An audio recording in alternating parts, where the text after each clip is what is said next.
Hi guys, James from Enter Motorsport here, and I'm back with another race review after nearly 2 months out from racing. That was Brands Hatch GP, which felt like yonks ago. So the race on Saturday was at Castle Combe. First time I've ever raced there, and what a brilliant circuit it was. Very, very bumpy, very, very demanding. You don't get much of a rest around there. In fact, probably none at all. There's always something going on. Requires tons of concentration, and another circuit that kind of favours a fair bit of bravery, actually. And yeah, I was very, very happy to qualify P10 out of 27. Felt like it was a pretty decent lap time considering I was learning the circuit most of the session. And had a very, very good start from a standing start on the grid there, up to P6 by the end of lap 1, and actually finished in P5. So yeah, really pleased with that result. I think it was not a bad showing on a brand new circuit. Very, very hot day. Just recovered from COVID.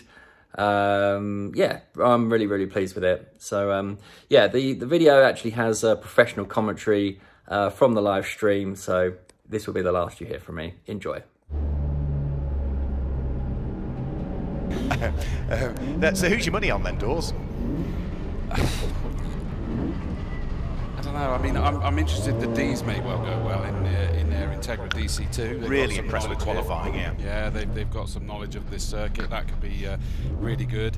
Danny Cassar and Adam Brown, you would expect, but they've got penalties, haven't they? So yeah, that's sort of really going to punish them. I'm going to go Tom Mensley, I think, and that's only on the basis that the two cars ahead of him on the grid both have an extra 30 seconds to spend in the pit lane. Danny Cassar because of the Brands win, Adam Brown because of the Thruxton win. So we've got the final 2 or 3 rows just coming into position now. The little Alpha 33 of Tom Hendry comes to a halt. The Fiesta ST of Michael Peters comes to a halt at the tail end of the field.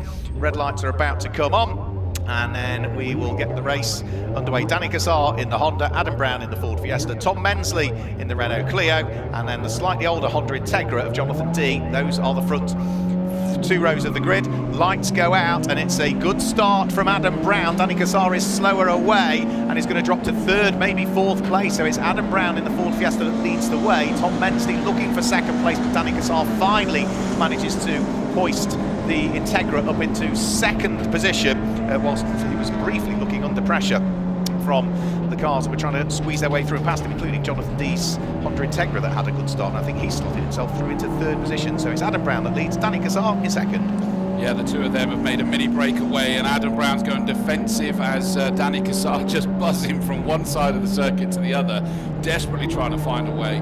Jonathan D, Dad D, is behind the wheel to start with, sat there in 3rd position.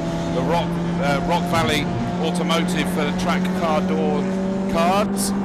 Run cars, I'm looking, Danny Cassar, he's trying desperately, and I love what Adam Brown's doing, is he's just keeping his car on a steady one line that's making all the work for the car behind him. Yeah, well, Adam Brown, despite his fairly young shoulders, he's got plenty of racing experience as Adam Brown. Danny Cassar's been around the block a few times as well, and those two have broken away from Jonathan D that sits there in 3rd position. It's Tom Mensley in 4th. Alfie Jones in his lime green Honda looks as though he's there in 5th place, and 6th at the moment. That's the Peugeot of James Wilson that's there in 6th place. So that's been a really good start from him. He started the race in 10th position and is now running well and truly up through all the problems for Tom Mensley. Oh no, commentator's curse has struck. The man who I had down for the race win, limping his way over the start finish line, and I'm sure that number 18 car will be heading into retirement. Yeah, needs 77 cars dropping down. We've also got with the leaders. I thought they were about to go side by side. They can't do anything here because they're going to come into a yellow flag zone as the 810 John Baker Renault Clio, the orange Clio, just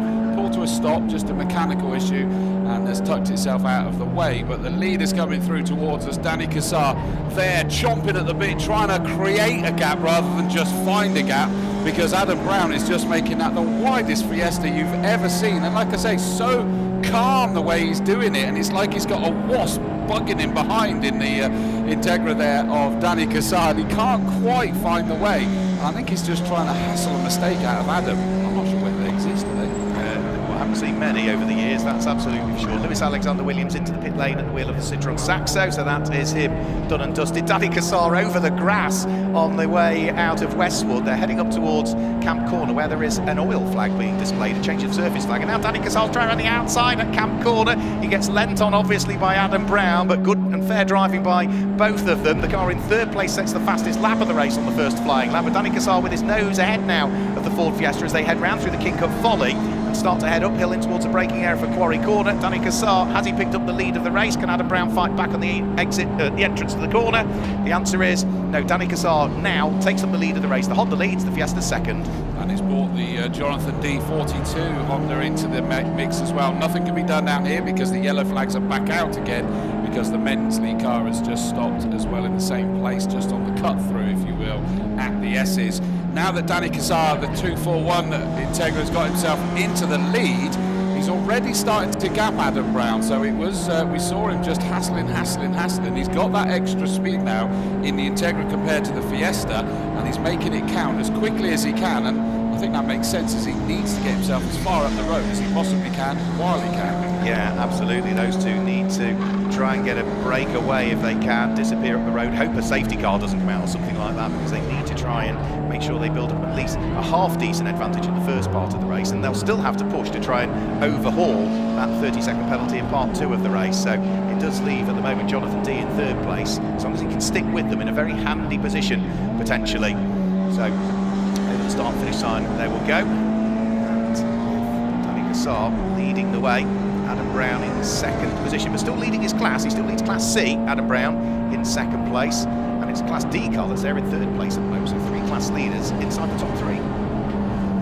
Share the love, that's the way to do it, see? As they come down towards us, Danny Cassar stretching his legs still ever more as he comes down towards the S's. Adam Brown not under any pressure, and in fact now he's not having to sort of worry about a car behind him. I think that he's also now starting to gap the red, white and black Integra DC2 of Jonathan D, car number 42, and those 3 have broken away. 14 at Papworth, the Honda Civic is not really close enough to be able to close in.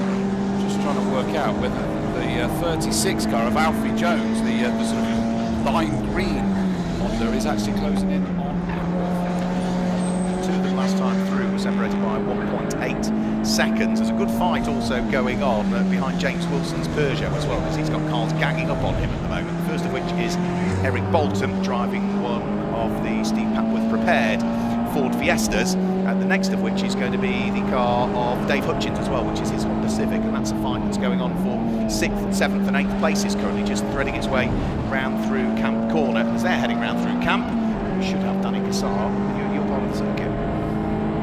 To see him come through there, see the roof, there he comes, round Quarry Corner, comfortably under control as it stands at the moment, and in fact you can even sense that in his style of driving now. He's not suddenly natting from one side of the circuit to the other. He's just able to now stick on his racing line. He didn't get the start he wanted, which is why he had to work his way back up through again.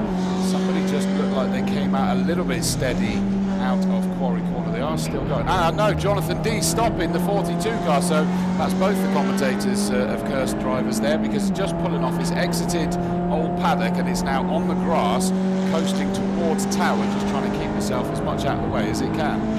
Such a shame for Jonathan and Tom D, because they'd driven so well in qualifying to place that Class D car up on the second row of the grid, but it's all come undone for them. What, the first 6.5 minutes of the race in reality, so such a shame for them. So Danny Cassar was leading by 1, 3 minutes. Number 86 guys in the time, the top 10 now as a result of the retirement for Jonathan D.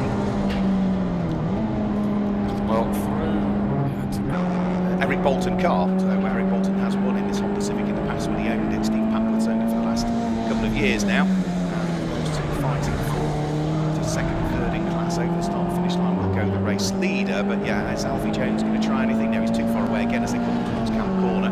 And then just off those as well, we've still got that good fight going on with James Wilson in the Peugeot, still under attack from Eric Boulton's Ford Fiesta. Dave Hutchins in the Honda Civic is also now coming under attack from car number 318, which is Richard Bethel, and I think he'll be a class leader as well. Yeah, he'll be the lead class leader of Class B at this stage, because he is the first of the Clios we've got in the field.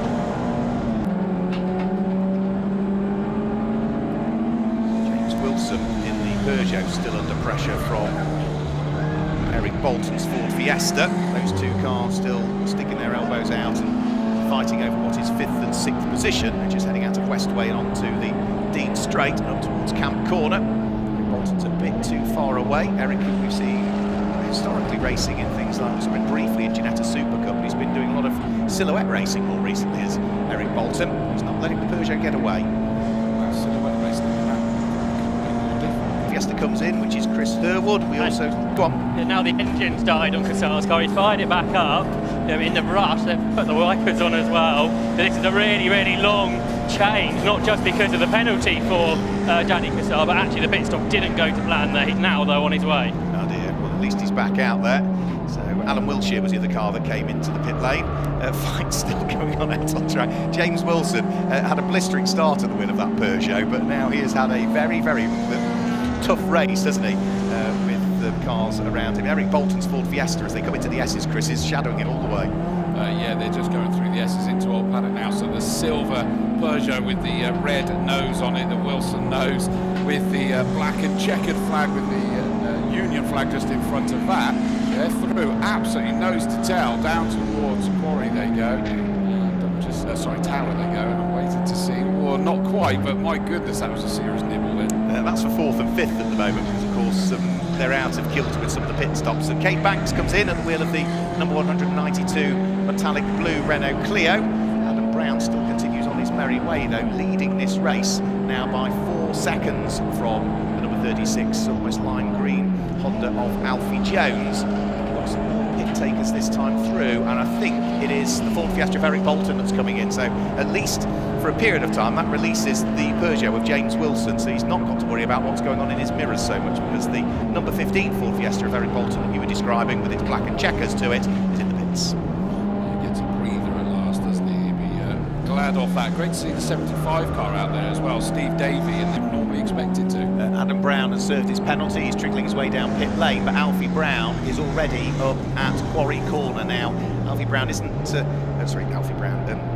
Alfie Jones isn't quite in the lead of the race as yet, because we've still got cars that haven't pitted as yet, including James Wilson at the wheel of his Peugeot, which is still destined for the pit lane at some point. In fact, bang on cue, into the pit lane comes that Peugeot of James Wilson. So I think Alfie Jones is in a very strong position here at this stage, but we need to keep an eye on the relative lap times of the number 36 Honda compared to the number 56 Ford Fiesta, because I think that's what it might come down to. The Brown comes through. I mean, that Fiesta really screams, doesn't it? The induction noise on it's fantastic. Absolute incredible car. And I know he always has like the biggest smile on his face when he gets out of that car, and thoroughly enjoys it, as we saw at the beginning, where he was able to really defend brilliantly against Danny Casar just by keeping it on his own chosen racing line, and it just seems to do what he wants it to do.